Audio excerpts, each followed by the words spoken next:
L'immobilier tel qu'on le connaissait n'est plus du tout le même, ne sera plus du tout le même. Il était très peu volatile, assez lisible. On se rend compte que certaines classes d'actifs au sein même de l'immobilier dont on ne soupçonnait pas la volatilité il y a quelques années, le sont devenues face à l'évolution des nouveaux modes de consommation et à l'évolution de la société. Ça a commencé par le Covid il y a quelques années qui a remis en question complètement l'usage du bureau traditionnel.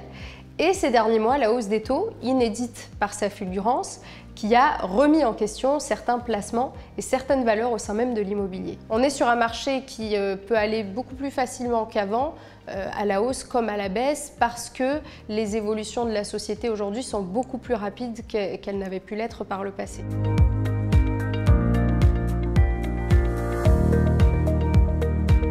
Pour rassurer les épargnants, que ce soit les anciennes générations comme les nouvelles générations, c'est déjà, bon, on est sur des marchés qui sont assez cycliques. On a connu des crises, on en connaîtra toujours.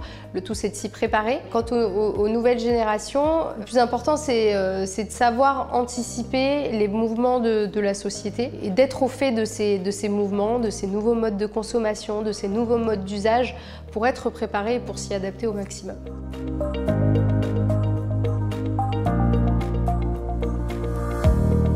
La nécessité aujourd'hui, c'est d'investir dans des classes d'actifs qui sont, même si elles évoluent dans le futur, même si elles sont consommées autrement dans les années à venir, c'est d'investir dans des classes d'actifs qui sont assez lisibles dans le temps et dont on sait que finalement on en aura le même usage dans des années. À l'avenir, toutes les classes d'actifs seront beaucoup plus volatiles. La seule classe d'actifs aujourd'hui qui tire son épingle du jeu par sa stabilité dans le temps et parce qu'elle sera beaucoup plus résiliente et prévisible dans le temps, c'est la classe d'actifs résidentiels et le logement qui va se démarquer par sa stabilité. Une fois qu'on a fait le constat que la société évoluait et qu'on allait peut-être demain changer de façon de consommer le bureau, de façon de consommer tout court, un constat qui est clair et net, c'est qu'on aura toujours besoin de se loger et de rentrer chez soi à la fin de la journée.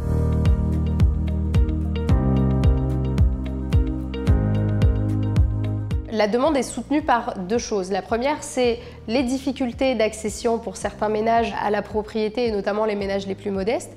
Et la deuxième, c'est la volonté de certains ménages de ne pas accéder à la propriété et de garder une certaine forme de liberté en passant par la location. De ce fait, pour répondre à cette problématique, c'est important d'aller identifier des biens qui adressent plutôt les classes moyennes dans des villes avec une forte demande locative et de plus de 10 000 habitants.